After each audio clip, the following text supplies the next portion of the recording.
चाणक्य नीति आचार्य चाणक्य की नीतियों का एक अद्भुत संग्रह है जो आज भी उतना ही प्रासंगिक लगता है जितना कि वो 2400 साल पहले लगता था। 2400 साल पहले चाणक्य नीति को लिखा गया था। चाणक्य नीति द्वारा मित्रभेद से लेकर दुश्मन तक की पहचान, पतिपरायणा तथा चरित्रहीन स्त्रियों के विभेद, राजा का कर्तव्य और जनता के अधिकारों तथा वर्ण व्यवस्था का उचित निदान होता दिखाई देता है। महापंडित आचार्य चाणक्य की चाणक्य नीति में कुल 17 अध्याय हैं, जिन्हें चाणक्य नीति प्रथम अध्याय।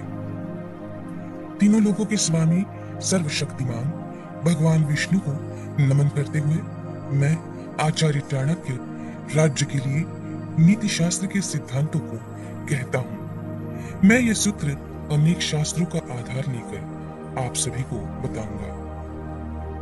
जो व्यक्ति शास्त्रों के सूत्रों का अभ्यास करके ज्ञान ग्रहण करेगा उसे अत्यंत वैभवशाली कर्तव्य के सिद्धांत, उसे इस बात का पता चलेगा कि किन बातों का अनुसरण करना चाहिए और किन बातों का अनुसरण नहीं करना चाहिए।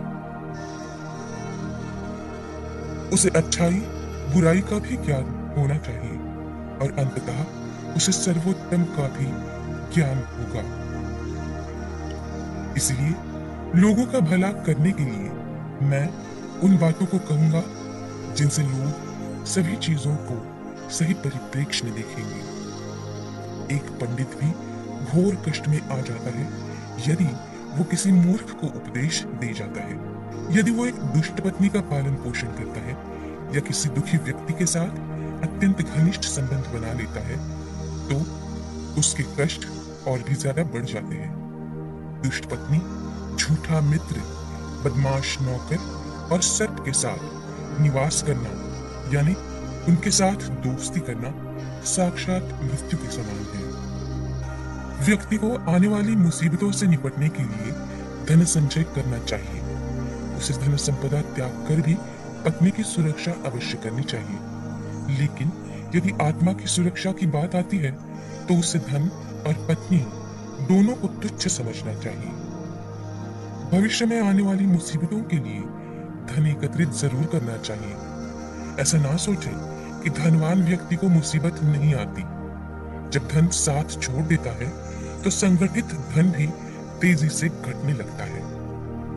उस देश में निवास ना करें जहां अपनी कोई इज्जत ना हो, जहां आप रोजगार नहीं कमा सकते, जहां आपका कोई मित्र नहीं और जहां आप कोई ज्ञान अर्जित ना कर सके।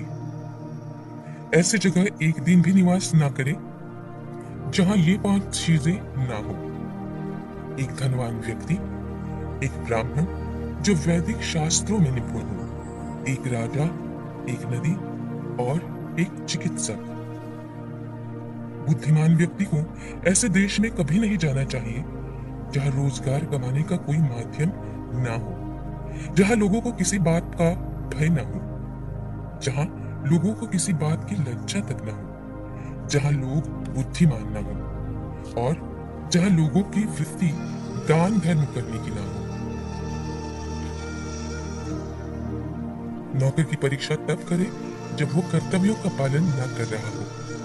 रिश्तेदार की परीक्षा तब करें जब आप मुसीबत में घिरे हो। मित्र की परीक्षा विपरीत परिस्थितियों में हमेशा करनी चाहिए और जब आपका वक्त अच्छा ना चल रहा हो तब पत्नी की परीक्षा जरूर करें। अच्छा मित्र वही है जो हमें इन परिस्थितियों में न त्यागे। आवश्यकता पड़ने पर, किसी दुर्घटना में, जब अकाल पड़ा हो, जब युद्ध चल रहा हो, जब हमें राजा के दरबार में जाना पड़े और जब हम शमशान घाट जाते हैं। जो व्यक्ति किसी नाशवंत चीज के लिए कभी नाश नहीं होने वाली चीज को छोड़ देता है तो उसके हाथ से अविनाशी वस्तु तो चली जाती ही है और इसमें कोई संदेह नहीं कि नाशवान को भी वो खो देता है। एक बुद्धिमान व्यक्ति को किसी हीन घर की अत्यंत सुंदर स्त्री से भी विवाह नहीं करना चाहिए। शादी विवाह हमेशा बराबरी के घरों में हो तो उचित होता है। इन 5 चीजों पर कभी विश्वास ना करें। नदियां, जिन व्यक्ति के पास अस्त्र शस्त्र हो, नाखून और सिंग वाले पशु, औरतें, राजघरानों के लोग, अगर हो सके तो विष में से भी अमृत निकाल ले। यदि सोना गंदगी में भी पड़ा हो तो उसे उठाए, धोए और अपना ले।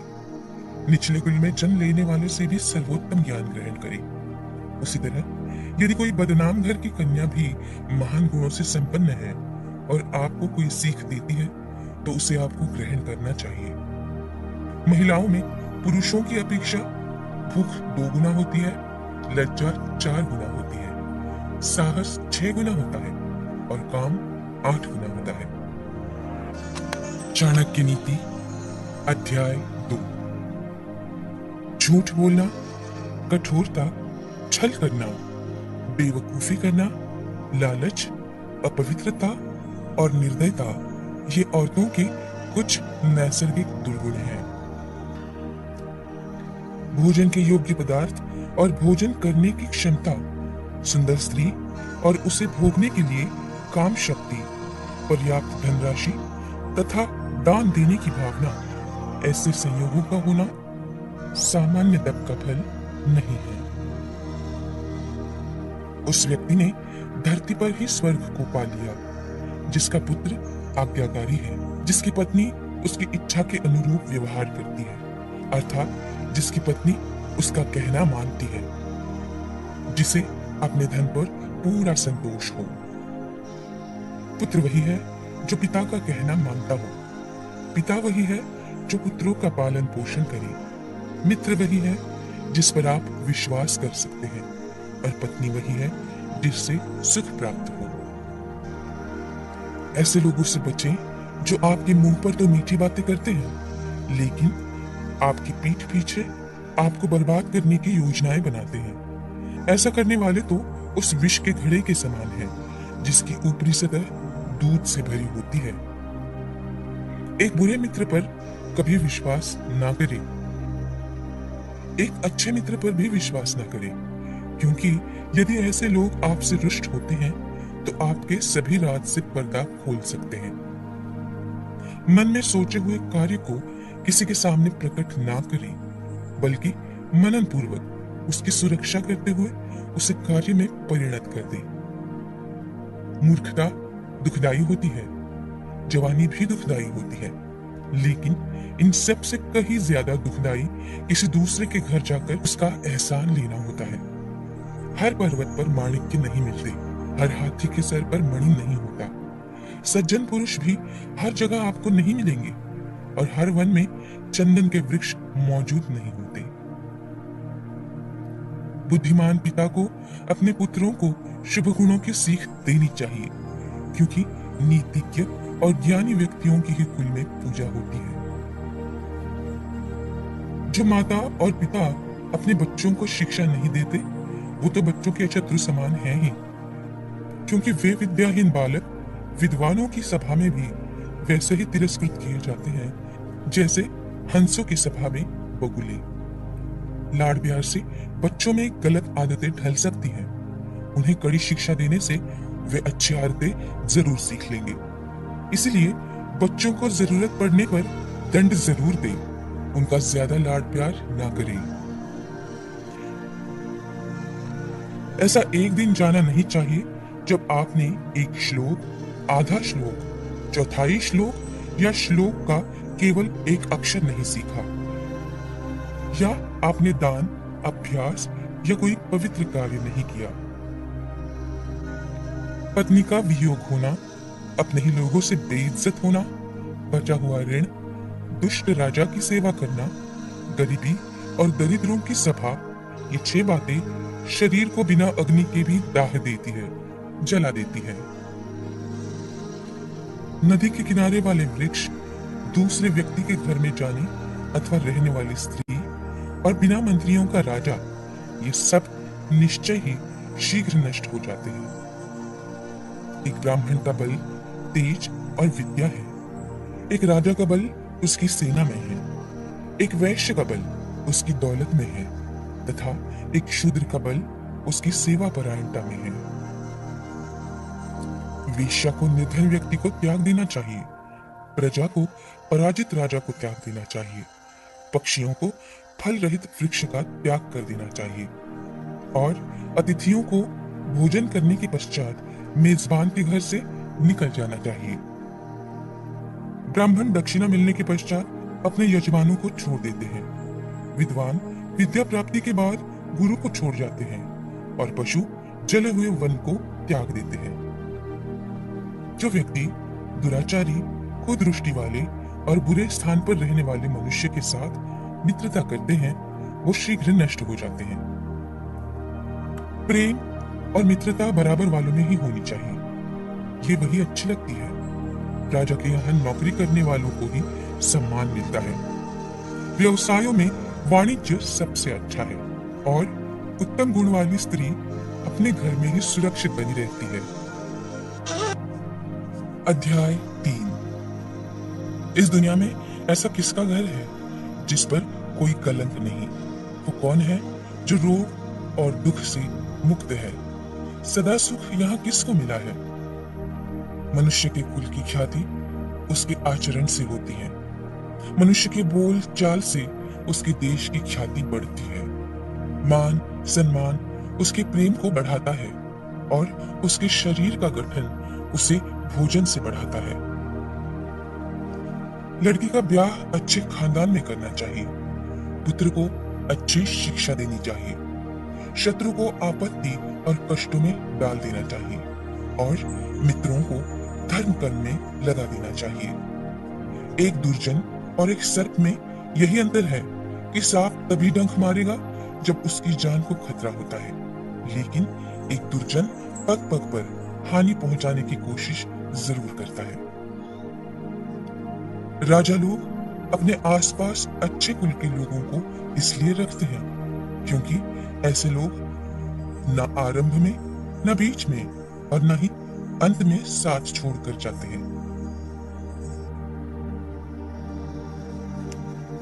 जब प्रलय का समय आता है तो समुद्र भी अपनी मर्यादाएं छोड़कर किनारों को छोड़ देता है, तोड़ देता है। लेकिन सज्जन पुरुष प्रलय के समान भयंकर आपत्ति और विपत्ति में भी अपनी मर्यादाएं नहीं बदलती। मूर्ख के साथ मित्रता कभी नहीं करनी चाहिए। उन्हें हमेशा त्याग देना ही योग्य होता है, क्योंकि प्रत्यक्ष रूप से वे दो पैरों वाले पशु के समान होते हैं जो अपने धारदार वचनों से वैसे ही हृदय को छलनी कर जाते हैं जैसे अदृश्य कांटा शरीर में घुसकर उसे छलनी कर देता है।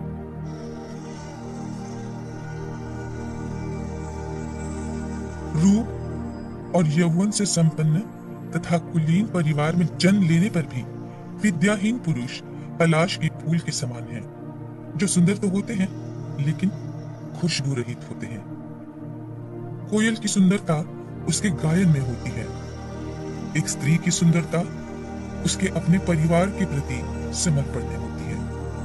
एक बदसूरत आदमी की सुंदरता उसके ज्ञान में है तथा एक तपस्वी की सुंदरता उसकी क्षमाशीलता में होती है।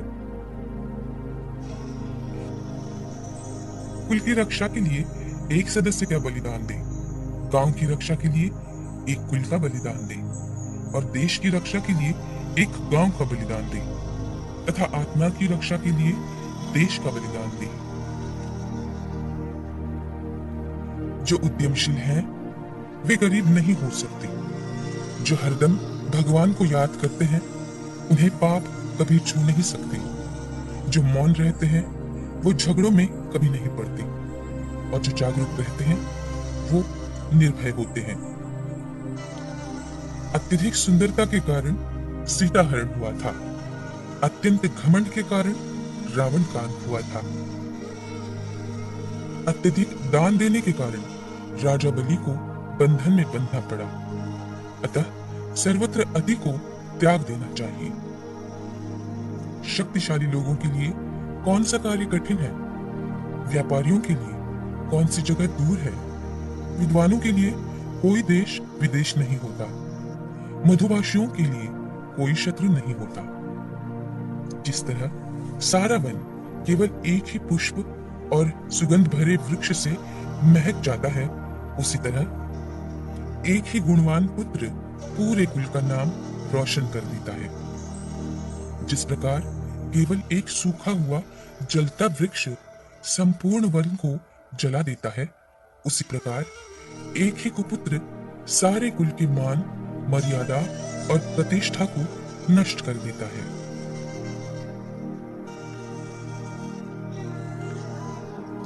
विद्वान और सदाचारी एक ही पुत्र के कारण संपूर्ण परिवार वैसे ही खुशहाल रहता है जैसे चंद्रमा के निकलने पर रात्रि जगमगा उठती है। ऐसे अनेक पुत्र किस काम के जो दुख और निराशा पैदा करते हैं। इससे तो वो एक ही पुत्र भला जो संपूर्ण घर को सहारा और शांति प्रदान करता है। 5 साल तक पुत्र को लाड़ और प्यार से पालन करना चाहिए। 10 साल तक उसे छड़ी की मार देनी चाहिए, लेकिन जब वो 16 साल का हो जाए तो उससे मित्र के समान व्यवहार करना चाहिए।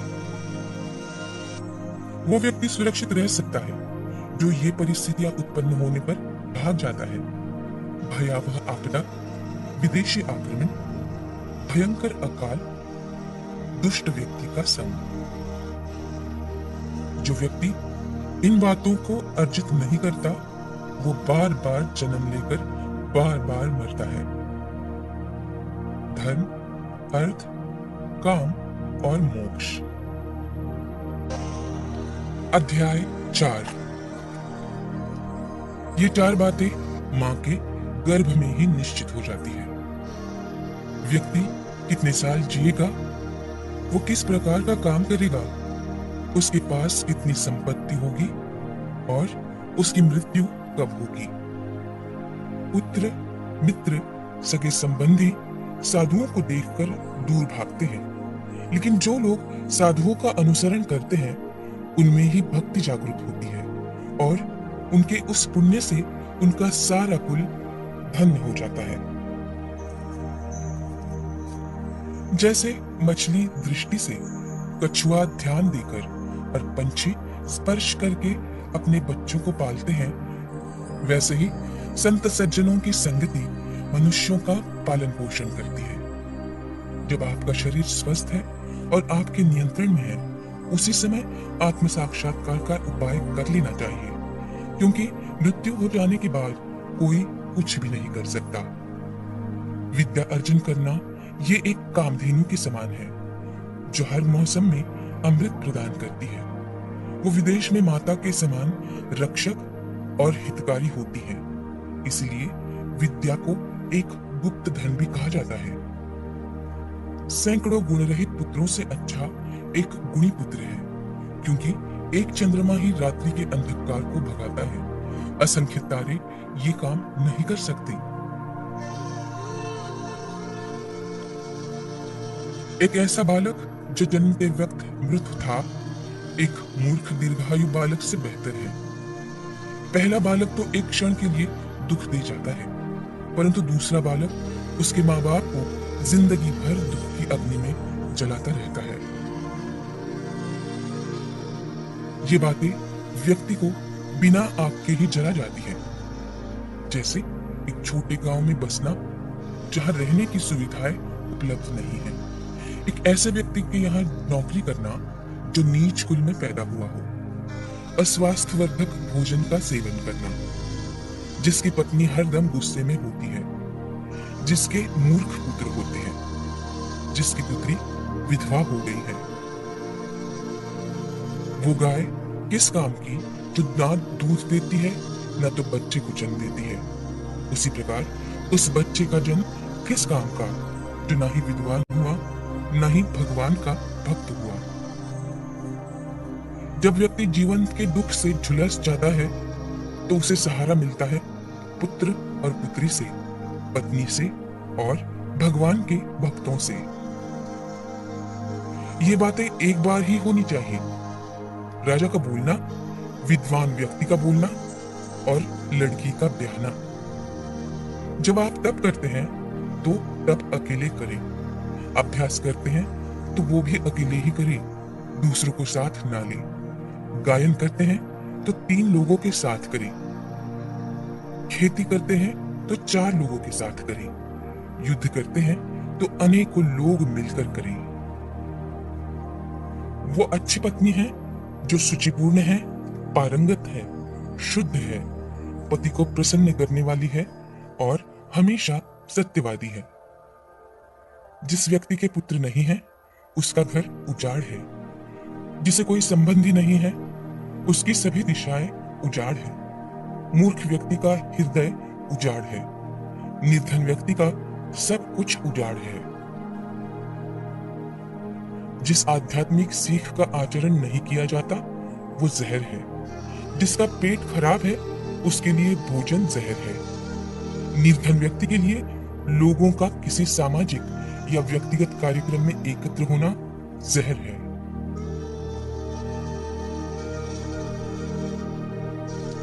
जिस व्यक्ति के पास धर्म और दया नहीं है उसे दूर करो। जिस गुरु के पास आध्यात्मिक ज्ञान नहीं है उसे दूर करो। जिस पत्नी के चेहरे पर हर दम घृणा है उसे दूर करो। जिन रिश्तेदारों के पास प्रेम नहीं उन्हें भी दूर ही रखो।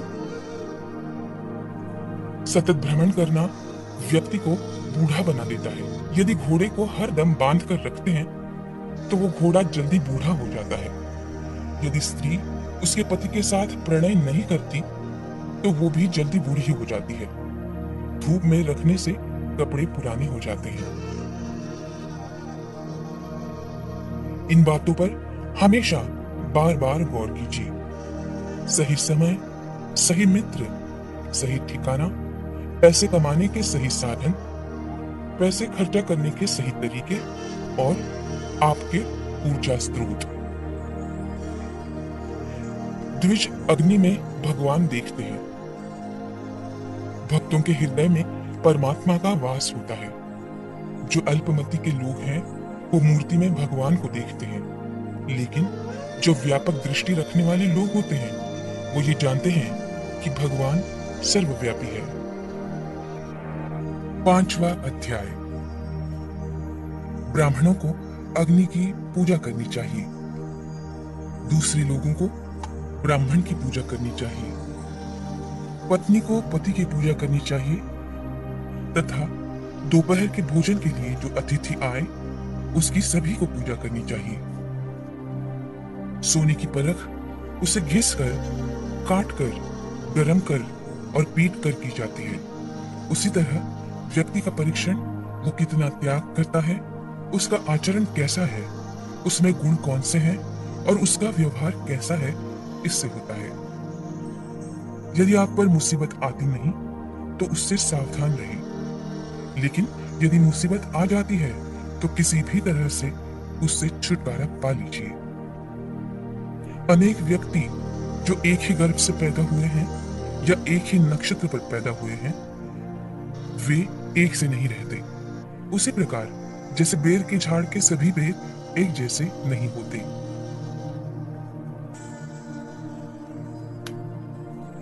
वो व्यक्ति जिसके हाथ स्वच्छ है वो कार्यालय में काम नहीं करना चाहता। जिसने अपनी कामना को खत्म कर दिया है वो शारीरिक श्रृंगार नहीं करना चाहता। जो आधा पढ़ा हुआ व्यक्ति है वो मीठे बोल नहीं बोल सकता। जो सीधी बात करता है वो धोखा कभी नहीं दे सकता। मूढ़ लोग बुद्धिमानों से ईर्ष्या करते हैं। गलत मार्ग पर चलने वाली औरत पवित्र स्त्री से ईर्ष्या करती है। बदसूरत औरत खूबसूरत औरत से ईर्ष्या करती है। खाली बैठने से अभ्यास का नाश हो जाता है। दूसरों को देखभाल करने के लिए देने से पैसा नष्ट हो जाता है। गलत ढंग से बुआई करने वाला किसान अपने बीजों का नाश ही कर देता है। यदि सेनापति नहीं है तो सेना का भी नाश हो जाता है।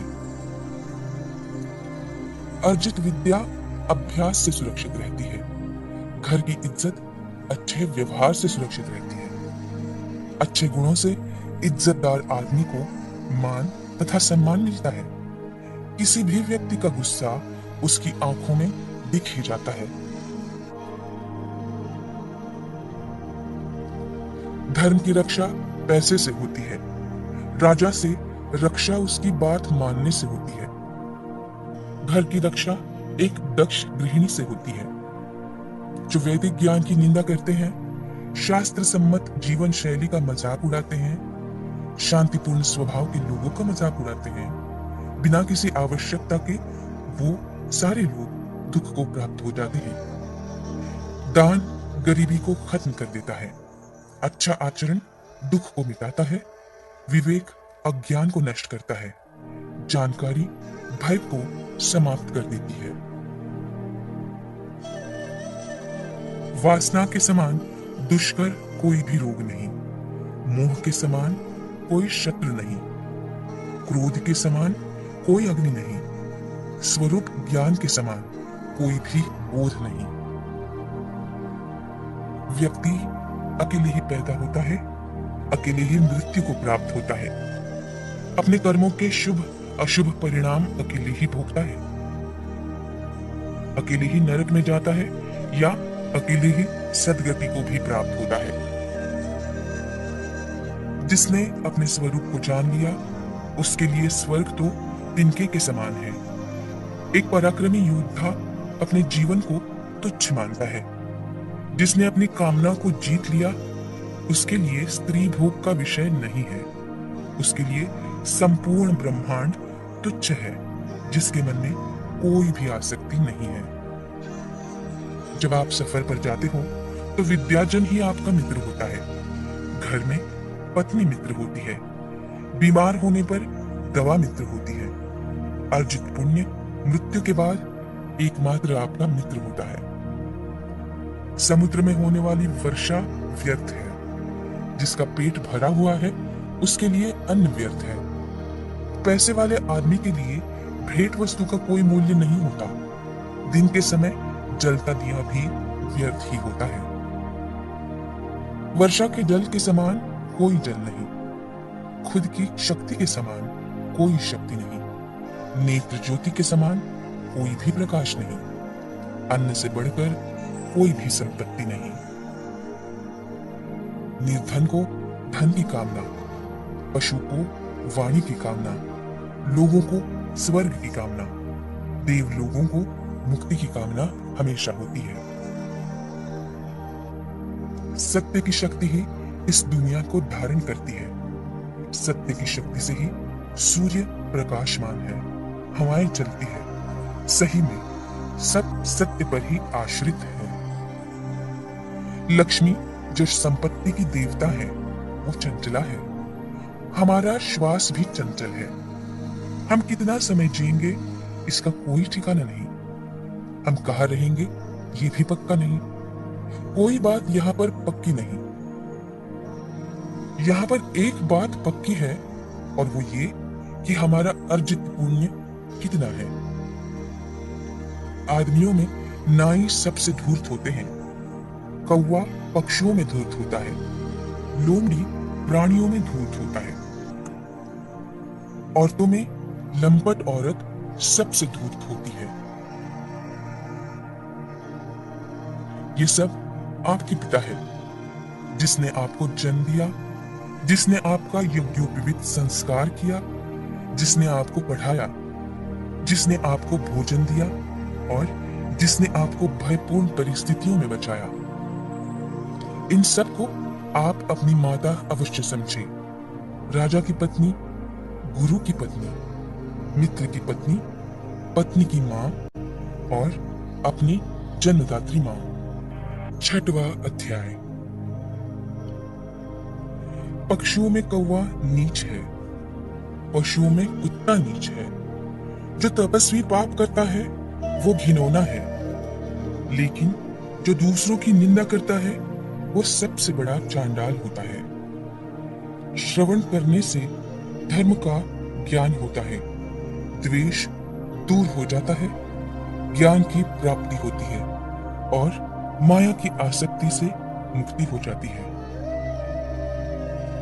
राख के घिसने पर पीतल चमकता है, तांबा इमली से साफ हो जाता है, औरतें प्रदर से शुद्ध हो जाती है, नदी बहती रहती है तो वो साफ रहती है। राजा, ब्राह्मण और तपस्वी योगी जब दूसरे देश में जाते हैं तो वो आदर पाते हैं, लेकिन औरत यदि भटक जाती है तो वो बर्बाद हो जाती है। धनवान व्यक्ति के कई मित्र होते हैं, उसके कई संबंधी भी होते हैं। धनवान को ही आदमी कहा जा सकता है और पैसे वालों को ही पंडित कहकर नवाजा जाता है। सर्वशक्तिमान के इच्छा से ही बुद्धि काम करती है। वही कर्मों को नियंत्रित करता है। उसी की इच्छा से आसपास में मदद करने वाले आ जाते हैं। काल सभी जीवों को निपुणता प्रदान करता है। वही सभी जीवों का संहार भी करता है। वो जागता रहता है जब हम सो जाते हैं। काल को कोई भी कभी भी जीत नहीं सकता। जो जन्म से अंधे हैं वो देख नहीं सकते, उसी तरह जो वासना के अधीन है वो भी देख नहीं सकते। अहंकारी व्यक्ति को कभी ऐसा नहीं लगता कि वो कुछ बुरा कर रहा है, और जो पैसे के पीछे पड़े हैं उनको उनके कर्मों में कोई पाप नहीं दिखाई देता। जीवात्मा अपने कर्म के मार्ग से जाता है, और जो भी भले बुरे परिणाम कर्मों के आते हैं वो उन्हें भोगता है। अपने ही कर्मों से वो संसार में बंधता है और अपने ही कर्मों से बंधनों से छूट भी जाता है। राजा को उसके नागरिकों के पाप लगते हैं। राजा के यहाँ काम करने वाले पुजारी को राजा के पाप लगते हैं। पति को पत्नी के पाप लगते हैं। गुरु को उसके शिष्यों के पाप लगते हैं। अपने ही घर में व्यक्ति के ये शत्रु हो सकते हैं। उसका बाप यदि वो हर दम कर्ज में डूबा रहता है, उसकी माँ यदि वो दूसरे पुरुष का संग करती है, और सुंदर पत्नी, और वो लड़का जिसने शिक्षा प्राप्त नहीं की हो। एक लालची आदमी को भेंट वस्तु देकर संतुष्ट करे, एक कठोर आदमी को हाथ जोड़कर संतुष्ट करे, एक मूर्ख को सम्मान देकर संतुष्ट करे, एक विद्वान आदमी को सच बोलकर संतुष्ट करे। एक बेकार राज्य का राजा होने से यह बेहतर है कि व्यक्ति किसी राज्य का राजा ही ना हो। एक पापी का मित्र होने से बेहतर है कि बिना मित्र के ही रहो। एक मूर्ख का गुरु होने से बेहतर है कि बिना शिष्य वाला रहे। एक बुरी पत्नी होने से बेहतर है कि हम यूं ही बिना ब्याहे रहे। एक बेकार राज्य में लोग सुखी कैसे हो सकते हैं? एक पापी से किसी शांति की प्राप्ति कैसे हो सकती है? एक बुरी पत्नी के साथ घर में कौन सा सुख प्राप्त हो सकता है? एक नालायक शिष्य को शिक्षा देकर कैसे कीर्ति प्राप्त हो सकती है?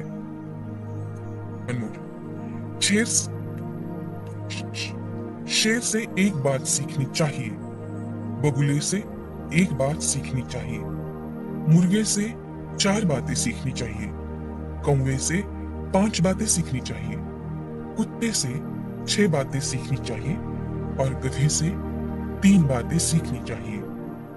शेर से ये बढ़िया बात सीखें कि आप जो भी करना चाहते हैं वो एक दिली से और जबरदस्त प्रयास से कर रहे हैं।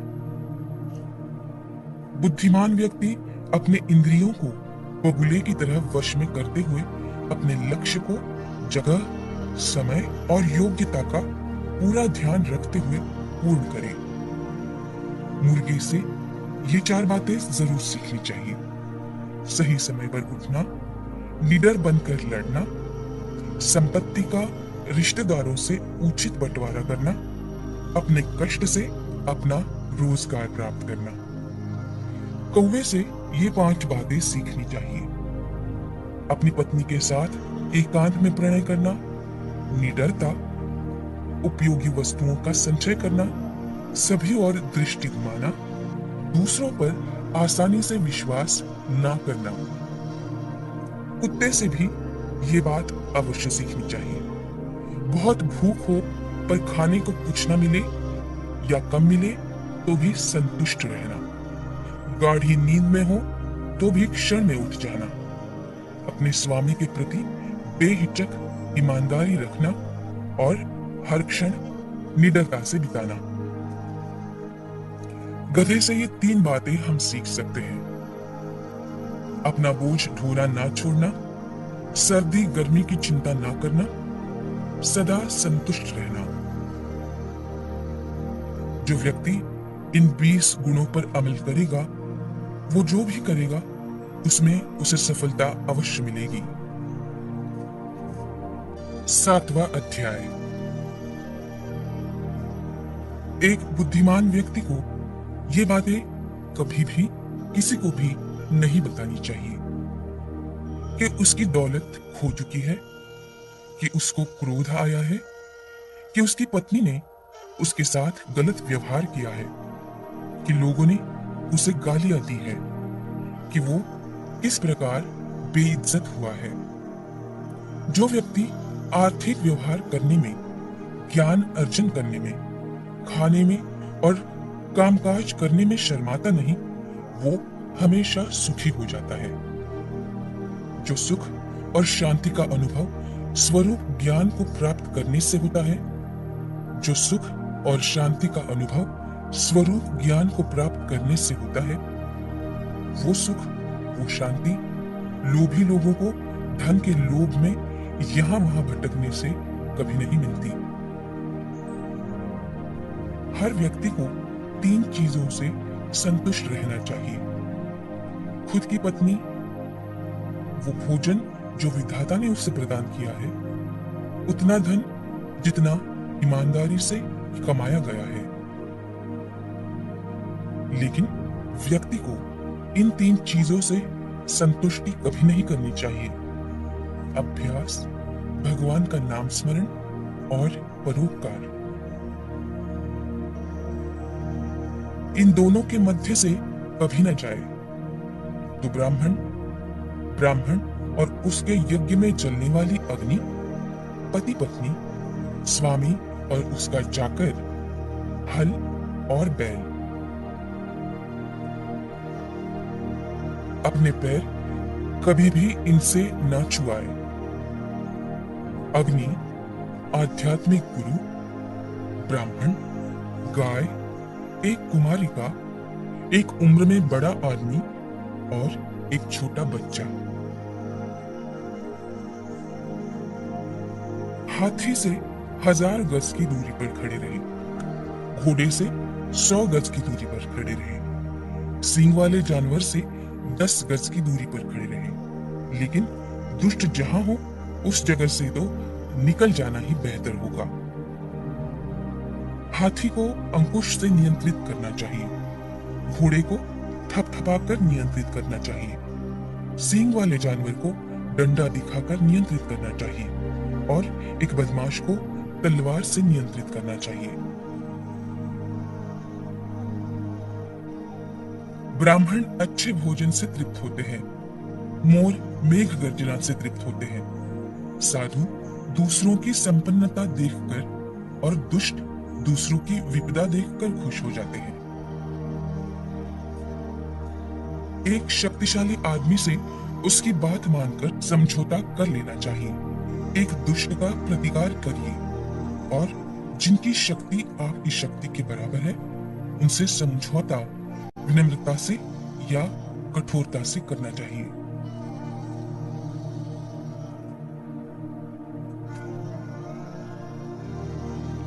एक राजा की शक्ति उसकी शक्तिशाली भुजाओं में होती है। एक ब्राह्मण की शक्ति उसके स्वरूप ज्ञान में होती है। एक स्त्री की शक्ति उसकी सुंदरता, तारुण्य और मीठे वचनों में होती है। चाणक्य नीति 8वां अध्याय।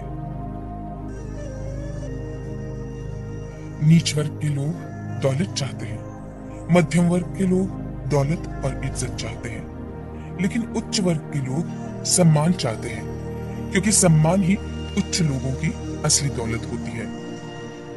दीपक अंधेरे का भक्षण करता है, इसलिए काला धुआं बनता है। इसी प्रकार हम जिस प्रकार का अन्न खाते हैं, जैसे सात्विक, राजसिक, तामसिक, उसी प्रकार के विचार हमारे अंतःकरण में उत्पन्न हो जाते हैं।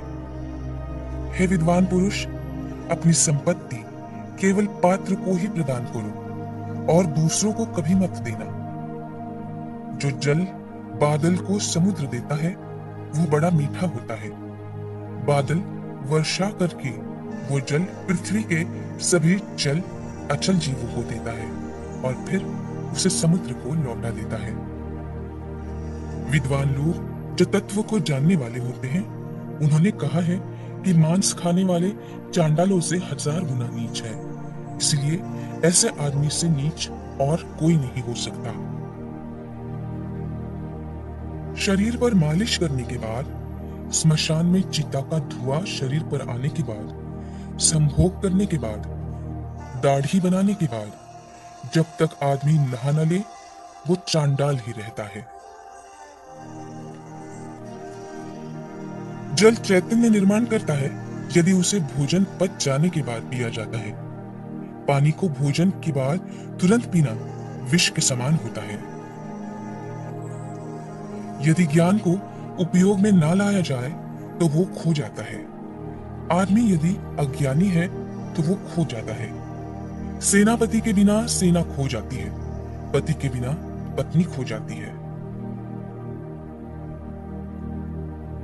वो आदमी अभागा है जो अपने बुढ़ापे में पत्नी की मृत्यु देखता है। वो भी अभागा है जो अपनी संपदा संबंधियों को सौंप देता है। वो भी अभागा है जो खाने के लिए दूसरों पर निर्भर होता है। चाणक्य नीति अध्याय 9।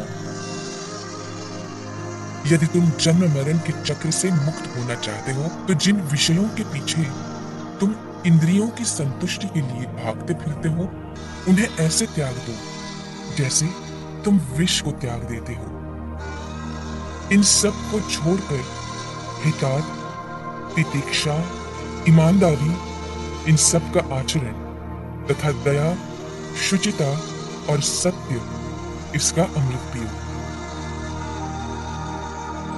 वो हीन लोग जो दूसरों की गुप्त खामियों को उजागर करते हुए फिरते हैं, उसी तरह नष्ट हो जाते हैं जिस तरह कोई सांप चींटियों के टीलों में जाकर मर जाता है।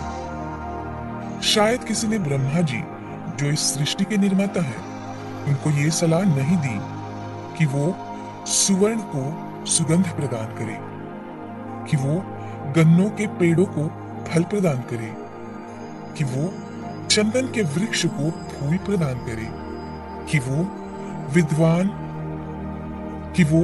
विद्वान को धन प्रदान करे, कि वो राजा को लंबी आयु प्रदान करे। अमृत सबसे बढ़िया औषधि है। इंद्रिय सुख में अच्छा भोजन सर्वश्रेष्ठ सुख है। नेत्र सभी इंद्रियों में श्रेष्ठ है। मस्तक शरीर के सभी भागों में श्रेष्ठ है। कोई संदेशवाहक आकाश में जा नहीं सकता और आकाश से कोई खबर आ नहीं सकती। वहां रहने वाले लोगों की आवाज सुनाई नहीं देती और उनके साथ कोई संपर्क हो नहीं सकता। इसलिए वो ब्राह्मण जो सूर्य और चंद्र ग्रहण की भविष्यवाणी करता है, उसे विद्वान मानना चाहिए। इन सातों को जगा दे यदि ये सो जाए। विद्यार्थी, सेवक, पथिक, भूखा आदमी, डरा हुआ आदमी, खजाने का रक्षक और खजांची। इन सातों को नींद से कभी नहीं जगाना चाहिए। वो है सांप, राजा, बाघ, डंक मारने वाला कीड़ा, छोटा बच्चा, दूसरों का कुत्ता और मूर्ख। जिन्होंने वेदों का अध्ययन पैसा कमाने के लिए किया और जो नीच काम करने वाले लोगों का दिया हुआ अन्न खाते हैं, उनके पास कौन सी शक्ति हो सकती है? वो ऐसे भुजंगों के समान है जो दंश नहीं कर सकते, जिसके डांटने से सामने वाले के मन में डर नहीं पैदा होता और प्रसन्न होने के बाद जो सामने वाले को कुछ देता नहीं है, वो ना किसी की रक्षा कर सकता है, ना किसी को नियंत्रित कर सकता है। ऐसा आदमी भला क्या कर सकता है? यदि नाग अपना फना खड़ा करे तो भले ही वह जहरीला क्यों न हो, फिर भी उसका ये करना सामने वाले के मन में डर पैदा करने को पर्याप्त है। यहाँ ये बात कोई मायने नहीं रखती कि वो जहरीला है कि नहीं। सुबह उठकर दिन भर जो दाव आप लगाने वाले हैं उसके बारे में थोड़ा सोचिए। दोपहर को अपनी माँ को याद कीजिए और रात को चोरों को कभी न भूलें।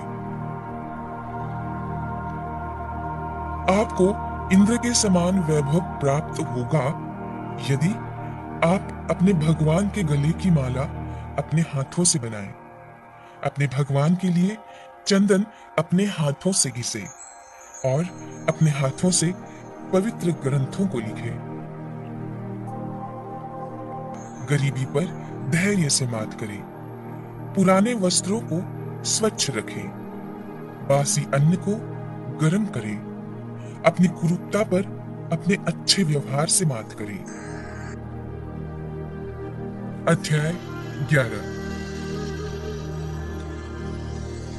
उदारता, वचन में माधुर्य, साहस, आचरण में विवेक, ये बातें कोई पा नहीं सकता। ये मूलतः स्वभाव में होनी चाहिए। जो अपने समाज को छोड़कर दूसरे समाज को जा मिलता है वो उसी राजा की तरह नष्ट हो जाता है जो अधर्म के मार्ग पर चलता है। हाथी का शरीर कितना विशाल है लेकिन एक छोटे से अंकुश से नियंत्रित हो जाता है। एक छोटा सा दिया घने अंधकार का नाश कर देता है। क्या अंधेरे से दिया बड़ा होता है? एक कड़कती हुई बिजली एक पहाड़ को भी तोड़ सकती है। क्या बिजली पहाड़ जितनी विशाल होती है? जी नहीं, बिल्कुल नहीं। वही बड़ा है जिसकी शक्ति छा जाती है। इससे कोई फर्क नहीं पड़ता कि आपका आकार कितना है। जो घर गृहस्थी के काम में लगा रहता है वो कभी ज्ञान प्राप्त नहीं कर सकता। मांस खाने वाले के हृदय में दया कभी नहीं आ सकती। लोभी व्यक्ति कभी सत्य भाषण नहीं कर सकता और एक शिकारी में कभी शुद्धता नहीं हो सकती।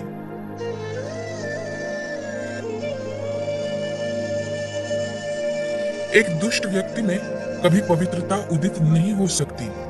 उसे चाहे जैसे समझा लो फिर भी नहीं। नीम का वृक्ष कभी मीठा नहीं हो सकता।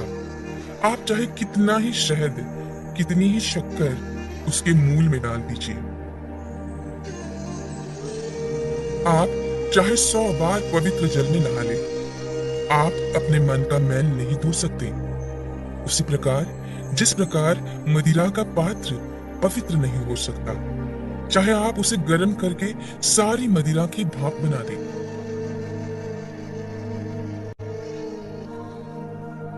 इसमें कोई आश्चर्य की बात नहीं कि व्यक्ति उन बातों के प्रति अनुद्गार कहता है जिसका उसे कोई ज्ञान ही नहीं। उसी प्रकार जैसे एक जंगली शिकारी की पत्नी हाथी के सिर का मणि फेंककर गुंजाओं की माला धारण करती है। जो व्यक्ति 1 साल तक भोजन करते समय भगवान का ध्यान करेगा और मुंह से कुछ नहीं बोलेगा, उसे 1000 करोड़ वर्ष तक स्वर्ग लोक की प्राप्ति होगी। एक विद्यार्थी पूर्ण रूप से इन बातों का त्याग करे। काम, क्रोध, लोभ, स्वादिष्ट भोजन की अपेक्षा, शरीर का श्रृंगार, अत्यधिक जिज्ञासा, अधिक निद्रा, शरीर निर्वाह के लिए अत्यधिक प्रयास, वही यथार्थ ब्राह्मण है जो केवल एक बार के भोजन से ही संतुष्ट रहता है, जिस पर 16 संस्कार किए गए हो, जो अपनी पत्नी के साथ महीने में केवल एक ही दिन समागम करता है, महावारी समाप्त होने के दूसरे दिन।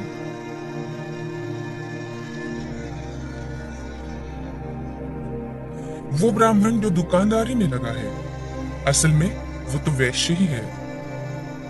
निम्न स्तर के लोगों से जिस व्यवसाय में संपर्क आता है, वो व्यवसाय ब्राह्मण को भी शूद्र बना देता है। वो ब्राह्मण जो दूसरों के कामों में अड़ंगे डालता है, जो दंभी है, स्वार्थी है, धोखेबाज है, दूसरों के प्रति घृणा करता है और बोलते समय मुंह से मिठास और हृदय में क्रूरता रखता है, वो एक बिल्ली के समान होता है। एक ब्राह्मण जो तालाब को, कुएं को, टांकी को, बगीचे को और मंदिर को नष्ट करता है, वो असल में म्लेच्छ ही है, शूद्र है। वो ब्राह्मण जो भगवान की मूर्ति को चुराता है, उसकी संपदा को चुराता है, और वो आध्यात्मिक गुरु जो दूसरे की पत्नी के साथ समागम करता है और जो अपना गुजारा करने के लिए कुछ भी और सब कुछ खाता है, वो सही मायनों में चांडाल है। एक गुणवान व्यक्ति को वो सब कुछ दान में दे देना चाहिए जो उसकी आवश्यकता से बहुत ज्यादा है, अधिक है। केवल दान के कारण ही कर्ण, बलि और राजा विक्रमादित्य आज तक ख्याति प्राप्त हो रहे हैं। देखिए उन मधुमक्खियों को देखिए, जिनका छत्ता गिर जाने पर वो दुख से अपने पैर धरती पर पटकती है और अपने आप से कहती है, आखिर में सब कुछ चला ही तो गया। हमने हमारे शहद को जो बचा कर रखा था वो ना ही दान में दिया गया और हमने ना ही खुद खाया। अभी एक ही पल में सब कुछ छीन लिया गया। चाणक्य नीति अध्याय 12। वो गृहस्थ भगवान की कृपा को प्राप्त कर चुका है, जिसके घर में आनंददायी वातावरण है, जिसके बच्चे गुणी हैं, जिसकी पत्नी मधुर वाणी बोलती है, जिसके पास अपनी जरूरतों को पूरा करने के लिए पर्याप्त धन है, जो अपनी पत्नी से सुखपूर्ण संबंध रखता है, जिसके नौकर उसका कहा मानते हैं, उसकी आज्ञा को शिरोधार्य मानते हैं, जिसके घर में मेहमान का स्वागत किया जाता है, जिसके घर में मंगलदायी भगवान की पूजा रोज की जाती है, जहां स्वाद भरा भोजन और पान किया जाता है, जिसे भगवान के भक्तों की संगति में अत्यधिक आनंद प्राप्त होता है, जो एक संकट का सामना करने वाले ब्राह्मण को भक्ति भाव से अल्पदान देता है, उसे बदले में विपुल धन लाभ अपने आप हो जाता है। वे लोग जो इस दुनिया में सुखी हैं, जो अपने संबंधियों के प्रति उदार हैं, अनजाने लोगों के प्रति सहृदय है, अच्छे लोगों के प्रति प्रेम भाव रखते हैं, नीच लोगों से धूर्ततापूर्ण व्यवहार करते हैं, विद्वानों से कुछ नहीं छिपाते, दुश्मनों के सामने साहस दिखाते हैं, बड़ों के प्रति विनम्रता और पत्नी के साथ सख्त होते हैं। ये सारे ही लोग दुनिया में सुखी होते हैं। अरे लोमड़ी, उस व्यक्ति के शरीर को तुरंत छोड़ दे जिसके हाथों ने कोई दान नहीं किया, जिसके कानों ने कोई विद्या ग्रहण नहीं की, जिसकी आंखों ने भगवान का सच्चा भक्त नहीं देखा, जिसके पांव कभी तीर्थ क्षेत्रों में नहीं गए, जिसने अधर्म के मार्ग से कमाए हुए धन से अपना पेट भरा और जिसने बिना मतलब ही अपना सर ऊंचा उठाया रखा है झूठे अभिमान से। अरे लोमड़ी, तू उसे मत खा, नहीं तो तू भी दूषित हो जाएगा उसकी तरह।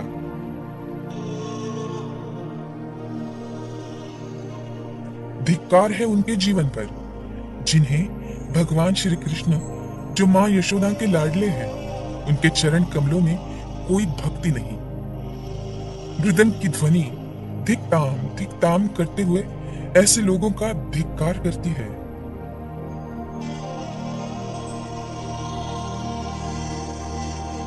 बसंत ऋतु क्या करेगी यदि बांस पर पत्ते नहीं आते? सूर्य का क्या दोष यदि उल्लू दिन में नहीं देख सकते? बादलों का क्या दोष यदि बारिश की बूंदें चातक पक्षी की चोंच में नहीं गिरती? उसे कोई कैसे बदल सकता है जो बदलना ही नहीं चाहता। एक दुष्ट के मन में सद्गुणों का उदय हो सकता है यदि वो एक भक्त से सत्संग करता है, लेकिन दुष्ट का संग करने से भक्त दूषित नहीं होता। जमीन पर जो फूल गिरता है उससे धरती सुगंधित ही हो जाती है, लेकिन पुष्प को धरती की गंध नहीं लगती।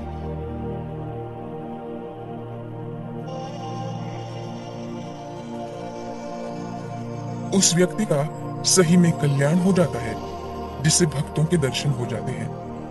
भक्त में तुरंत शुद्ध करने की बहुत अद्भुत क्षमता होती है। पवित्र क्षेत्र में लंबे समय तक स्थान ग्रहण करने से शुद्धि हो जाती है।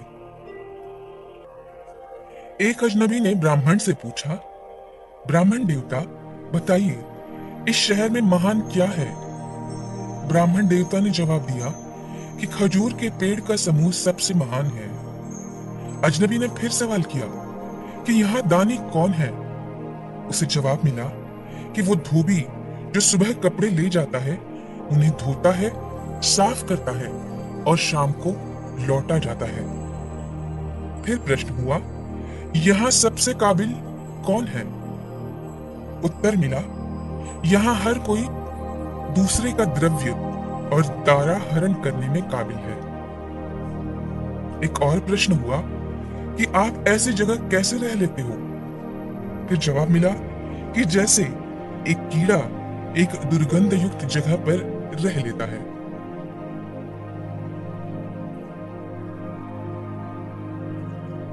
वो घर जहां ब्राह्मणों के चरण कमल को धोया नहीं जाता, जहां वैदिक मंत्रों का उच्चारण नहीं होता और जहां भगवान को और पितरों को भोग नहीं दिया जाता, अर्थात नैवेद्य अर्पण नहीं किया जाता, वो घर एक शमशान के समान है। सत्य मेरी माता है, आध्यात्मिक ज्ञान मेरे पिता है, धर्माचरण मेरे बंधु है, दया मेरा मित्र है, भीतर की शांति मेरी पत्नी है, क्षमा मेरा पुत्र है। मेरे परिवार में ये 6 लोग आनंद पूर्वक रहते हैं। हमारा शरीर नश्वर है, धन में तो कोई स्थायी भाव कभी रहता ही नहीं, वो चंचल होता है। मृत्यु हर दम हमारे निकट ही होती है, बस हम उसे देख नहीं पाते। इसलिए हमें तुरंत ही पुण्य कर्मों को अर्जित करना चाहिए। ब्राह्मणों को स्वादिष्ट भोजन में आनंद आता है, गैयाओं को ताजी कोमल घास खाने में आनंद आता है, पत्नी को पति के सानिध्य में आनंद आता है और क्षत्रियों को युद्ध करने में आनंद आता है। जो दूसरे की पत्नी को अपनी माता मानता है, जो दूसरे के धन को मिट्टी समान समझता है, जो दूसरे के सुख दुख को अपने सुख दुख के समान समझता है, उसी को सही और दिव्य दृष्टि प्राप्त होती है और वही यथार्थ विद्वान है। भगवान राम में ये 9 गुण पाए जाते हैं। सद्गुणों में प्रीति, मीठे वचन, दान देने की तीव्र इच्छा शक्ति, मित्रों के साथ कपट रहित व्यवहार, गुरु की उपस्थिति में विनम्रता, मन की गहरी शांति, शुद्ध आचरण, गुणों की परख, शास्त्र के ज्ञान की अनुभूति, रूप का सौंदर्य और भगवत भक्ति।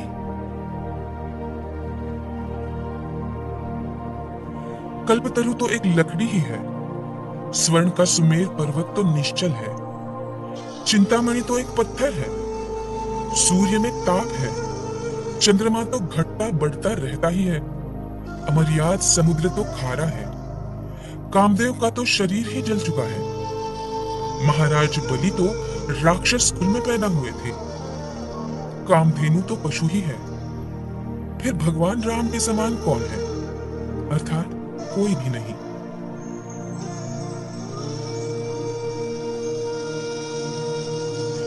सफर में विद्या हमारी मित्र होती है, पत्नी घर पर हमारी मित्र होती है। औषधि रुग्ण व्यक्ति की मित्र होती है। मरते वक्त पुण्य कर्म ही हमारा सच्चा साथी होता है। राज परिवारों से शिष्टाचार को सीखिए, पंडितों से बोलने की कला सीखिए, जुआरियों से झूठ बोलना सीखिए और एक औरत से छल करना सीखिए। बिना सोचे समझे खर्च करने वाला नटखट बच्चा जिसे अपना घर नहीं, झगड़े पर आमदा आदमी, अपनी पत्नी को दुर्लक्षित करने वाला आदमी, जो अपने आचरण पर ध्यान नहीं देता वो आदमी, ये सभी लोग जल्दी ही बर्बाद हो जाते हैं। एक विद्वान व्यक्ति ने अपने भोजन की चिंता नहीं करनी चाहिए। उसे सिर्फ अपने धर्म को निभाने की चिंता करनी चाहिए। हर व्यक्ति का भोजन पर जन्म से ही अधिकार होता है। उसके जन्म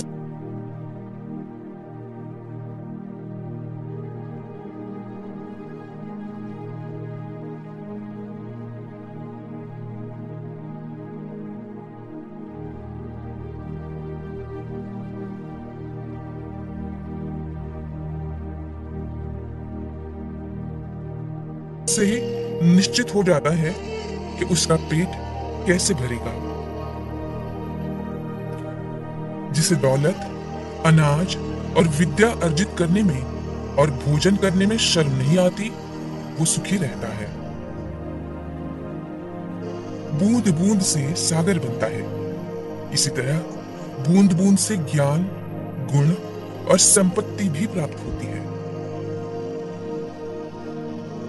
जो व्यक्ति अपने बुढ़ापे में भी मूर्ख है, वो सचमुच में ही मूर्ख है। उसी प्रकार जिस प्रकार इंद्र वरुण का फल कितना भी पक जाए पर मीठा नहीं होता। अध्याय 13। यदि आदमी एक पल के लिए भी जिए तो भी उस पल को वो शुभ कार्यों में खर्च करे। एक कल्प तक जीकर तो कोई लाभ ही नहीं। दोनों लोग, इस लोक और परलोक में तकलीफ होती ही है। हम उसके लिए ना पछताए जो बीत गया। हम भविष्य की चिंता भी ना करें। विवेक बुद्धि रखने वाले लोग केवल वर्तमान में जीते हैं, उसे सुधारते हैं। ये देवताओं का, संत जनों का और पालकों का स्वभाव है कि वे जल्दी प्रसन्न हो जाते हैं। निकट के और दूर के रिश्तेदार तब प्रसन्न हो जाते हैं जब उनका आदर सम्मान किया जाता है, उनके नहाने का, खाने पीने का प्रबंध किया जाता है। पंडित जन तभी खुश हो जाते हैं जब उन्हें आध्यात्मिक संदेश देने का मौका दिया जाता है।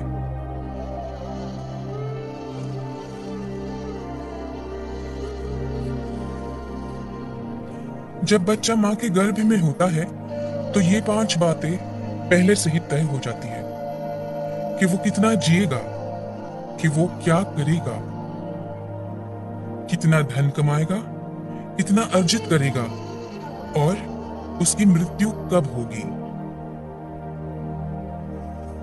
देखिए कितनी आश्चर्य की बात है। बड़े लोग अनोखी बातें करते हैं। वे पैसे को तिनके की तरह समझते हैं, बिल्कुल मामूली समझते हैं, लेकिन जब वे उसे प्राप्त करते हैं तो उसके भार से और विनम्र होकर झुक जाते हैं।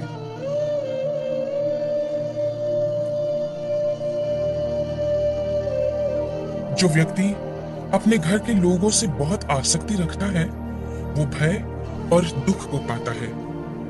आसक्ति ही दुख का मूल है। जिसे सुखी होना है उसे आसक्ति को त्याग देना चाहिए। जो भविष्य के लिए तैयार है और जो किसी भी परिस्थिति को चतुराई से निपटता है, ये दोनों ही व्यक्ति हमेशा सुखी रहते हैं। लेकिन जो आदमी सिर्फ नसीब के सहारे चलता है वो हमेशा बर्बाद ही होता है।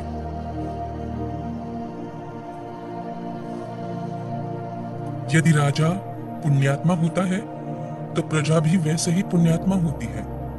यदि राजा पापी होती है तो प्रजा भी पापी होती है। यदि वो सामान्य है तो प्रजा भी सामान्य है।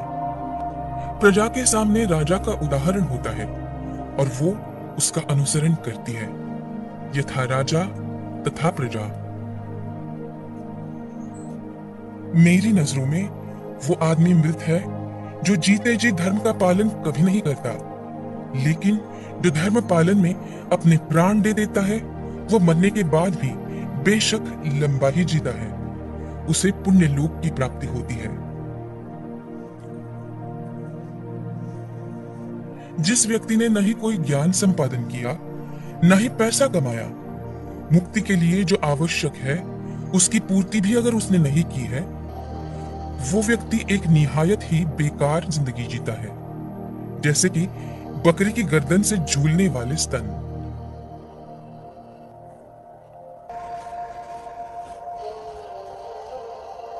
जो नीच लोग होते हैं वो दूसरों की कीर्ति को देखकर जलते हैं। वो दूसरों के बारे में अपशब्द कहते हैं क्योंकि उनकी कुछ करने की औकात ही नहीं होती। यदि विषय बहुत प्रिय है तो वो बंधन में डाल देते हैं। विषय सुख की अनासक्ति से मुक्ति की ओर गति हो जाती है। इसलिए मुक्ति या बंधन का मूल मन ही है। इन बंधनों को त्याग देने से अवश्य ही भक्ति की प्राप्ति होती है।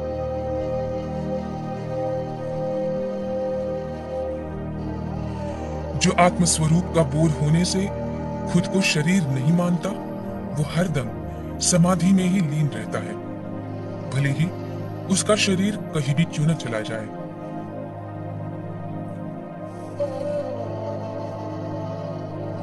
किसको सब सुख प्राप्त हुए जिसकी कामना उसने की है। सब कुछ भगवान के हाथ में होता है। जिसकी हमने कामना की है वो सुख कभी हमें प्राप्त हुआ है? ऐसा कभी नहीं होता। सब कुछ भगवान के हाथ में होता है। इसलिए जो हमारे पास है उसी में ही संतोष मानकर हमें जीना चाहिए। जिस प्रकार एक गाय का बछड़ा हजारों गायों में अपनी मां के पीछे चला जाता है, उसी तरह कर्म आदमी के पीछे चले जाते हैं। जिसके काम करने में कोई व्यवस्था नहीं, उसे कोई सुख कभी नहीं मिल सकता। लोगों के बीच या वनों में लोगों के मिलने से उसका हृदय जलता है, और वन में तो कोई सुविधा होती ही नहीं, तो वहां पर तो उसे दुख ही दुख झेलना पड़ता है।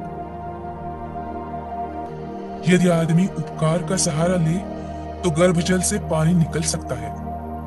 उसी तरह यदि विद्यार्थी अपने गुरु की सेवा करे तो गुरु के पास जो ज्ञान की निधि है, जो ज्ञान का भंडार है, वो उसे अपने आप प्राप्त हो जाता है।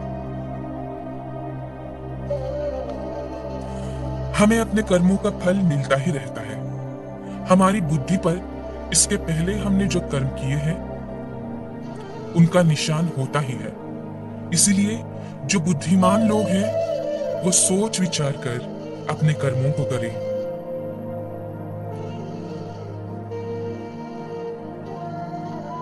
जिस व्यक्ति ने आपको आध्यात्मिक महत्ता का एक अक्षर भी पढ़ाया है, उसकी हमेशा पूजा करनी चाहिए। जो ऐसे गुरु का सम्मान नहीं करता, वो 100 बार कुत्ते का जन्म लेता है और आखिर चांडाल बनता है। और चांडाल वो है जो कुत्ते का मांस खाता है। जब युग का अंत हो जाएगा, तब मेरु पर्वत हिल जाएगा। जब कल्प का अंत होगा, तो सातों समुद्र का पानी विचलित हो जाएगा, मर्यादाओं को लांघ जाएगा। लेकिन साधु कभी भी अपने आध्यात्मिक मार्ग को नहीं छोड़ता, वो हमेशा अडिग बना रहता है। इस धरती पर अन्न, जल और मीठे वचन ये असली रत्न है। मूर्खों को लगता है पत्थर के टुकड़े ही रत्न है। अध्याय 14। गरीबी, दुख और एक बंदी का जीवन, ये सब व्यक्ति के लिए किए हुए पापों का ही फल है। आप दौलत, मित्र, पत्नी और राज्य गवाकर वापस पा सकते हैं, लेकिन यदि आप अपनी काया गवा देते हैं तो वापस कभी नहीं पा सकते। यदि हम बड़ी संख्या में एकत्र हो जाए तो दुश्मन को हरा सकते हैं। उसी प्रकार जैसे घास के तिनके एक दूसरे के साथ रहने के कारण भारी बारिश में क्षय नहीं होते। पानी पर तेल एक कमीने आदमी को बताया हुआ राज, एक लायक व्यक्ति को दिया हुआ दान और एक बुद्धिमान व्यक्ति को पढ़ाया हुआ शास्त्र अपने स्वभाव के कारण तेजी से फैलते हैं। वो व्यक्ति क्यों मुक्ति को नहीं पाएगा जो इन परिस्थितियों में जो उसके मन की अवस्था होती है उसे कायम रखता है, जब वो धर्म के अनुदेशों का पालन करता है, जब वो शमशान घाट में होता है और जब वो बीमार होता है। वो व्यक्ति क्यों पूर्णता नहीं हासिल करेगा जो पश्चाताप में जो मन की अवस्था होती है उसी अवस्था को काम करते वक्त बनाए रखेगा।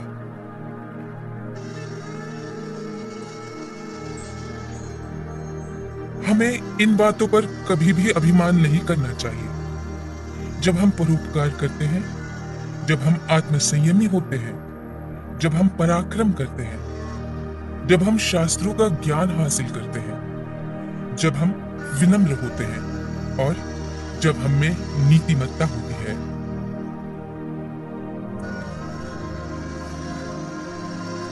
वो जो हमारे मन में रहता, हमारे निकट है, हो सकता है कि वास्तव में वो हमसे बहुत दूर हो, लेकिन वो व्यक्ति जो हमारे निकट है लेकिन हमारे मन में नहीं है, वो हमसे बहुत दूर है। यदि हम किसी से कुछ पाना चाहते हैं तो उससे ऐसे शब्द बोले जिससे वो हमेशा प्रसन्न रहे।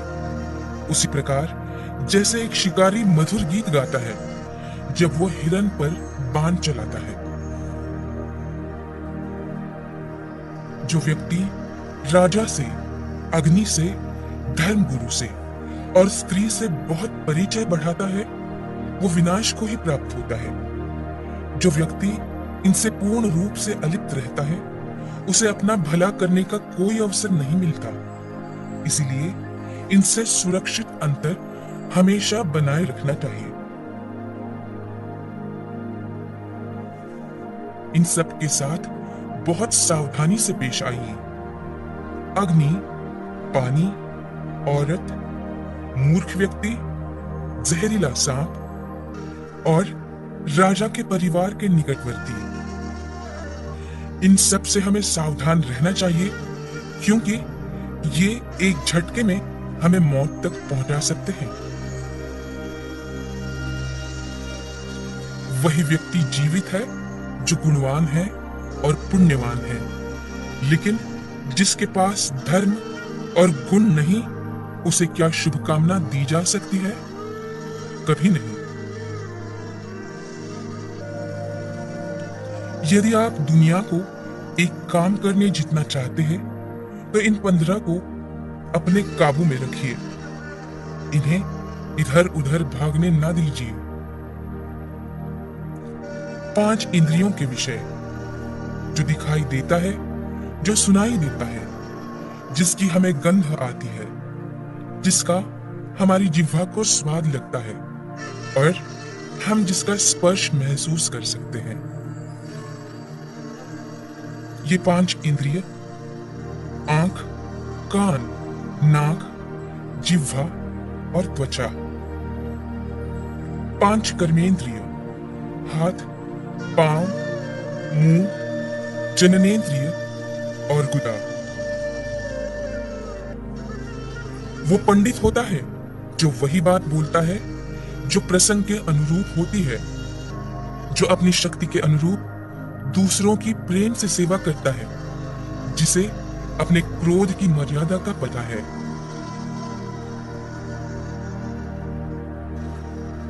एक ही वस्तु देखने वालों की योग्यता के अनुरूप अलग अलग दिखती है। तप करने वाले में वस्तु को देखकर कोई कामना नहीं जागती। लंपट आदमी को हर वस्तु में स्त्री दिख जाती है और कुत्ते को हर वस्तु में मांस दिखता है। जो व्यक्ति बुद्धिमान है वो इन बातों को किसी को न बताए कि वो औषधि उसने कैसे बनाई जो अच्छा काम कर रही है, कि वो परोपकार जो उसने किया है, कि उसके घर के झगड़े क्या है, कि उसकी पत्नी उसके साथ कैसा बर्ताव करती है, कैसी बातें करती है, कि उसने ठीक से पका हुआ खाना नहीं खाया, कि उसने जो गालियां सुनी है। इन सब को उसे कभी भी नहीं बताना चाहिए। कोयल तब तक मौन रहती है जब तक वो मीठा गाने की काबिलियत हासिल नहीं कर लेती और सबको आनंद नहीं पहुंचा सकती। हम इन बातों को प्राप्त करें और उसे कायम रखें। हमें पुण्य कर्म के जो आशीर्वाद मिले, धन, अनाज, वो शब्द जो हमने हमारे आध्यात्मिक गुरु से सुने, कम पाई जाने वाली दवाइयां, अगर हम ऐसा नहीं करते तो हमारा जीना मुश्किल हो जाएगा। कुसंग का त्याग करें और संत सज्जनों से मिलजोल बढ़ाइए। दिन और रात गुणों का संपादन करना चाहिए और उस पर हमेशा चिंतन करना चाहिए। जो शाश्वत है और जो अनित्य है उसे हमेशा भूल जाना चाहिए। अध्याय 15। वो व्यक्ति जिसका हृदय हर प्राणी मात्र के प्रति करुणा से पिघलता है, उसे जरूरत क्या है किसी ज्ञान की, किसी मुक्ति की, सर के ऊपर जटाजूट रखने की और अपने शरीर पर राख मलने की। इस दुनिया में उस खजाने से बढ़कर कोई खजाना नहीं है जो आपको आपके सद्गुरु ने ज्ञान का एक अक्षर दिया उसे कर्जे से मुक्त कर सके। इस दुनिया में ऐसा कोई खजाना नहीं जो आपको आपके सद्गुरु ने ज्ञान का जो एक अक्षर दिया है उसकी बराबरी कर सके।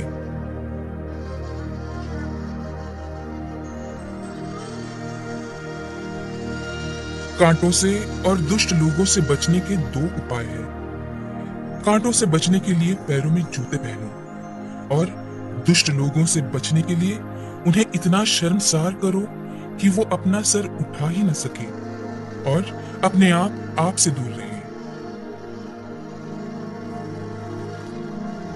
जो अस्वच्छ कपड़े पहनता है, जिसके दांत साफ नहीं, जो बहुत खाता है, जो कठोर शब्द बोलता है, जो सूर्योदय के बाद उठता है, उसका कितना भी बड़ा व्यक्तित्व क्यों ना हो, वो लक्ष्मी की कृपा कभी नहीं पा सकता।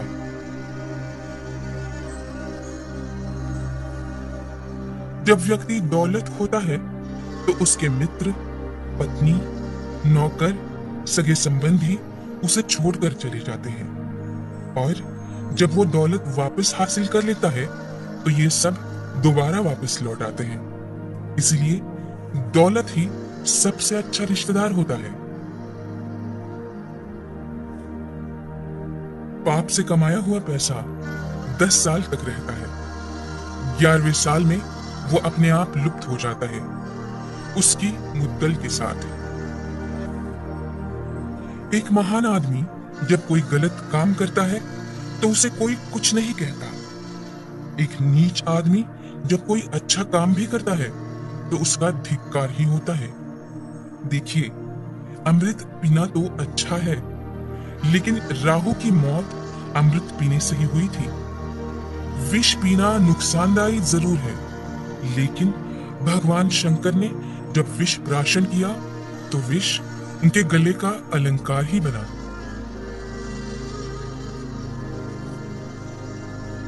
एक सच्चा भोजन वो है जो ब्राह्मण को देने के बाद शेष है। प्रेम वो सत्य है जो दूसरे को दिया जाता है, खुद से जो प्रेम होता है वो नहीं। वही बुद्धिमत्ता है जो पाप करने से रोकती है। वही दान है जो बिना दिखावे के किया जाता है और जो सत्पात्री होता है। यदि आदमी को परख नहीं तो वो अनमोल रत्नों को पैर की धूल में ही पड़ा रखेगा और घास को सर पर धारण कर लेगा। ऐसा करने से रत्नों का मूल्य कम नहीं होता और घास के तिनके की महत्ता भी नहीं बढ़ती। जब विवेक बुद्धि वाला आदमी आता है तो हर चीज को उसकी जगह दिखाता है। शास्त्रों का ज्ञान अगाध है, वो अनंत कलाएं जो हमें सीखनी चाहिए। हमारे पास समय थोड़ा है, जो सीखने के मौके हैं उसमें अनेक विघ्न आते रहते हैं। इसीलिए वही सीखें जो अत्यंत महत्वपूर्ण है। उसी प्रकार जैसे हंस पानी छोड़कर उसमें मिला हुआ दूध पी लेता है, वो आदमी चंडाल है जो एक दूर से अचानक आए हुए अतिथि को आदर सत्कार दिए बिना रात्रि का भोजन खुद ही खा लेता है। एक व्यक्ति को चारों वेदों का और सभी धर्म शास्त्रों का ज्ञान है, लेकिन उसे यदि अपने आत्मा की अनुभूति नहीं हुई तो वो उसी चमचे के समान है जिसने अनेक पकवानों को हिलाया लेकिन किसी का भी स्वाद नहीं चखा। वो लोग धन्य हैं, ऊंचे उठे हुए हैं, जिन्होंने संसार समुद्र को पार करते हुए एक सच्चे ब्राह्मण की शरण ली। उनकी शरणागति ने नौका का काम किया। वे ऐसे मुसाफिरों की तरह नहीं हैं जो ऐसे सामान्य जहाज पर सवार हैं जिसके डूबने का हर समय भय बना रहता है। चंद्रमा जो अमृत से लबालब है और जो औषधियों के देवता माने जाते हैं, जो अमृत के समान अमर और दैदीप्यमान है, उसका क्या हश्र होता है जब वो सूर्य से आकर घिर जाता है, अर्थात दिन में दिखाई नहीं देता। तो क्या एक सामान्य आदमी दूसरे के घर जाकर लघुता को नहीं प्राप्त होगा? वो मधुमक्खी जो कमल की नाजुक पंखुड़ियों में बैठकर उसके मीठे मधु का पान करती थी, वो अब एक सामान्य कूटज के फूल पर अपना ताव मारती है, क्योंकि वो ऐसे देश में आ गई है जहां कमल है ही नहीं। फिर उसे कूटज के पराग ही अच्छे लगने लगते हैं। हे भगवान विष्णु, हे मेरे स्वामी, मैं ब्राह्मणों के घर में इसीलिए नहीं रहती क्योंकि अगस्त्य ऋषि ने गुस्से में समुद्र को, जो मेरे पिता है, उन्हें पी लिया था। भृगु मुनि जिनकी छाती पर लात मारी थी। ब्राह्मणों को पढ़ने में बहुत आनंद आता है और वे मेरी जो स्पर्धक है, जिसे सरस्वती कहा जाता है, उसी की हरदम कृपा चाहते हैं। और वे रोज कमल के फूल जिसमें मेरा निवास है उन्हें जलाशय से निकालते हैं और भगवान कृष्ण की पूजा करते हैं। दुनिया में बांधने के ऐसे अनेक तरीके हैं जिससे व्यक्ति को प्रभाव में लाया जा सकता है और नियंत्रित किया जा सकता है। ये वशीकरण के तरीके हैं। सबसे मजबूत बंधन तो प्रेम का होता है। इसका उदाहरण वो मधुमक्खी है जो लकड़ी को छेद सकती है लेकिन फूल की उन कोमल पंखुड़ियों को छेदना पसंद नहीं करती, चाहे उसकी जान ही क्यों न चली जाए। चंदन कट जाने पर भी अपनी महक कभी नहीं छोड़ता। हाथी बूढ़ा होने पर भी अपनी लीला नहीं छोड़ता। गन्ना निचोड़ा जाने पर भी अपनी मिठास नहीं छोड़ता। उसी प्रकार ऊंचे कुल में पैदा हुआ व्यक्ति अपने उन्नत गुणों को कभी नहीं छोड़ता, भले ही उसे कितना भी गरीबी में क्यों न रहना पड़े। सोलहवां अध्याय। लंपट स्त्री का हृदय पूर्ण नहीं है, वो बटा हुआ है। जब वो एक आदमी से बात करती है तो दूसरे की ओर वासना से देखती है और मन में तीसरे की कामना करती है।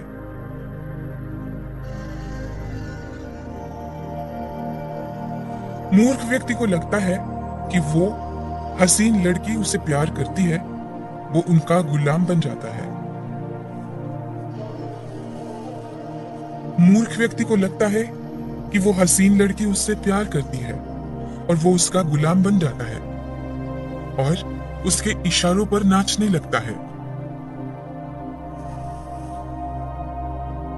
ऐसा कौन है जिसमें दौलत पाने के बाद मस्ती नहीं आई?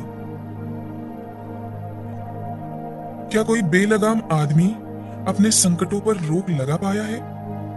इस दुनिया में किस आदमी को औरत ने कब्जे में नहीं किया? किसके ऊपर राजा की हरदम मेहरबानी रही? किसके ऊपर समय के प्रकोप नहीं हुए? किस भिखारी को यहाँ शोहरत मिली और किस आदमी ने दुष्ट के दुर्गुण पाकर सुख को प्राप्त किया? ऐसा कभी नहीं हो सकता। व्यक्ति को महत्ता उसके गुण प्रदान करते हैं। वो जिन पदों पर काम करता है सिर्फ उससे कुछ नहीं होता। क्या आप एक कौवे को गरुड़ कहेंगे यदि वो एक ऊंची इमारत के छत पर जाकर बैठता है? कभी नहीं। कौवा कौवा होता है और गरुड़ गरुड़ होता है। जो व्यक्ति गुणों से रहित है लेकिन जिसकी लोग सराहना करते हैं, वो दुनिया में काबिल माना जा सकता है। लेकिन जो आदमी खुद की ही डींग हाँकता है, वो अपने आप को दूसरों की नजरों में गिराता है, भले ही वो स्वर्ग के राजा इंद्र ही क्यों ना हो।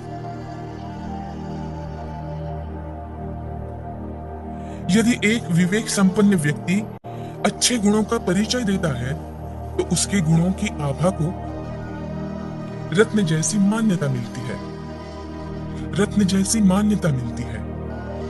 एक ऐसा रत्न जो प्रज्वलित है और सोने के अलंकार में मढ़ने पर और भी ज्यादा चमकता है।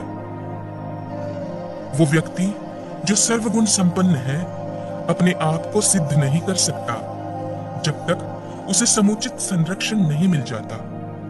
उसी प्रकार जैसे एक मणि तब तक नहीं निखरता जब तक उसे आभूषणों में नहीं सजाया जाता। मुझे ऐसी दौलत नहीं चाहिए जिसके लिए कठोर यातनाओं को सहना पड़े या सदाचार का त्याग करना पड़े या फिर अपने शत्रु की चापलूसी करनी पड़े।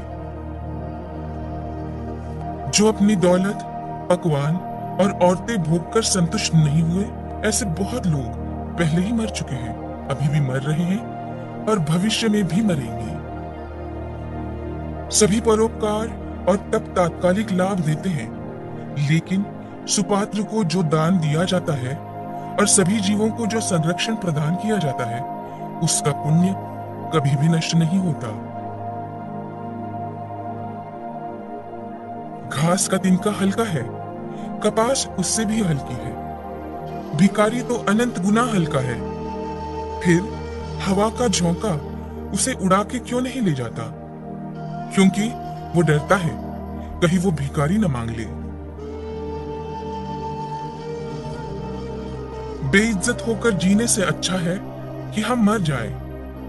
मरने में एक ही क्षण का दुख होता है, पर बेइज्जत होकर जीने में हर रोज हर पल दुख की यातना सहन करनी पड़ती है। सभी जीव मीठे वचनों से आनंदित होते हैं, इसलिए हम सबसे मीठे वचन बोले। मीठे वचनों की कभी कोई कमी नहीं होती। इस दुनिया के वृक्ष को दो मीठे फल लगे हैं, मधुर वचन और सत्संग।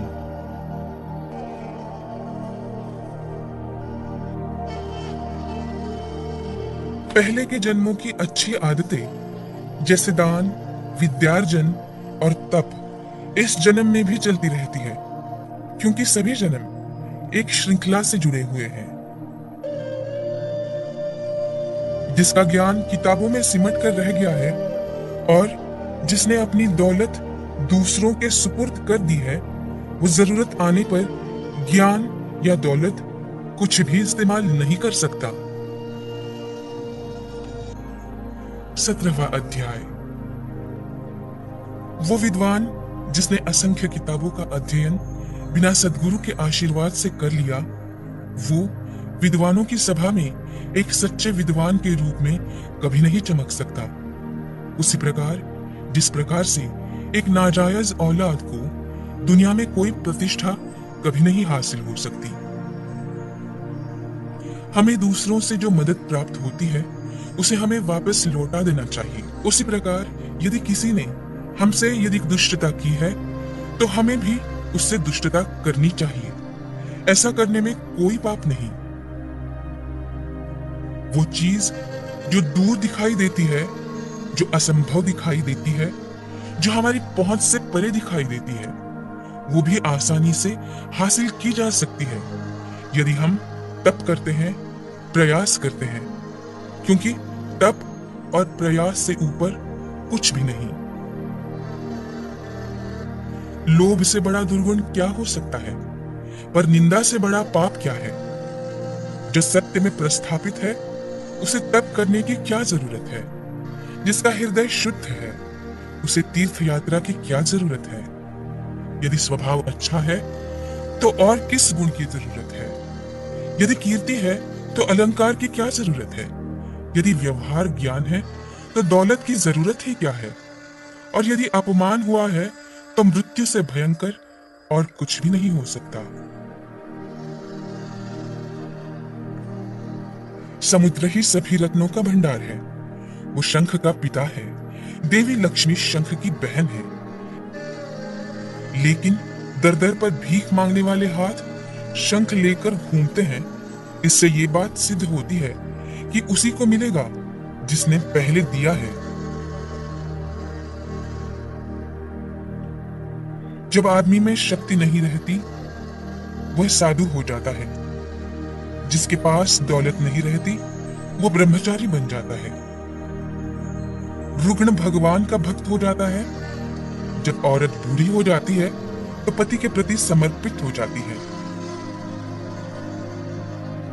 सांप के दंश में विष होता है। कीड़े के मुंह में विष होता है। बिच्छू के डंक में विष होता है। लेकिन दुष्ट व्यक्ति तो पूर्ण रूप से विष से ही भरा होता है। उसका अंतर्बाह्य सभी विष होता है। जो स्त्री अपने पति की सम्मति के बिना व्रत रखती है और उपवास करती है, वो अपने पति की आयु घटाती है और खुद भी नरक में जाती है। स्त्री दान देकर, उपवास रखकर और पवित्र जल का पान करके पावन नहीं हो सकती। वो पति के चरणों को धोने से और ऐसे जल का पान करने से ही शुद्ध होती है। एक हाथ की शोभा गहनों से नहीं, दान देने से होती है। चंदन का लेप लगाने से नहीं, जल से नहाने से निर्मलता आती है। एक व्यक्ति भोजन खिलाने से नहीं, सम्मान देने से संतुष्ट होता है। मुक्ति खुद को सजाने से नहीं होती, आध्यात्मिक ज्ञान को जगाने से होती है।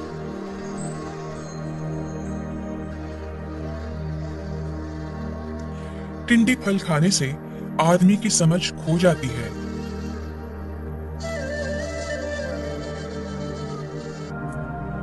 जिसमें सभी जीवों के प्रति परोपकार की भावना है, वो सभी संकटों पर मात करता है और उसे हर कदम पर सभी प्रकार की संपन्नता प्राप्त हो जाती है। वो इंद्र के राज्य में जाकर क्या सुख भोगेगा, जिसकी पत्नी प्रेम भाव रखने वाली और सदाचारी है, जिसके पास में संपत्ति है, जिसका पुत्र सदाचारी है और अच्छे गुण वाला है, जिसको अपने पुत्र द्वारा पौत्र प्राप्त हुए हैं। मनुष्य में और निम्न स्तर के प्राणियों में खाना, सोना, घबराना और गमन करना समान ही होते हैं। मनुष्य अन्य प्राणियों से श्रेष्ठ है तो विवेक ज्ञान की बदौलत। इसलिए जिन मनुष्यों में विवेक ज्ञान नहीं, वे पशु समान होते हैं। यदि मदमस्त हाथी अपने माथे से टपकने वाले रस को पीने वाले भौरों को कान हिलाकर उड़ा देता है तो भौरों का कुछ नहीं जाता। वे कमल से भरे हुए तालाब की ओर खुशी खुशी चले जाते हैं। हाथी के माथे का श्रृंगार लेकिन कम हो जाता है।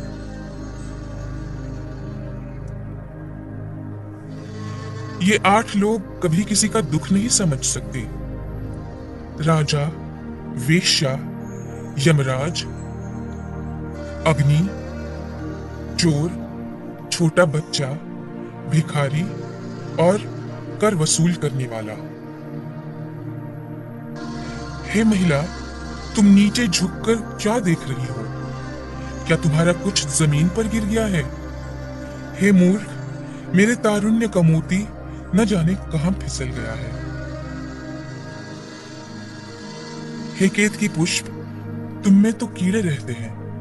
तुम में ऐसा कोई फल भी नहीं लगता जो खाया जा सकता है। तुम्हारे पत्ते कांटों से ढके होते हैं। तुम टेढ़े होकर बढ़ते रहते हो और तुम कीचड़ में खिलते हो।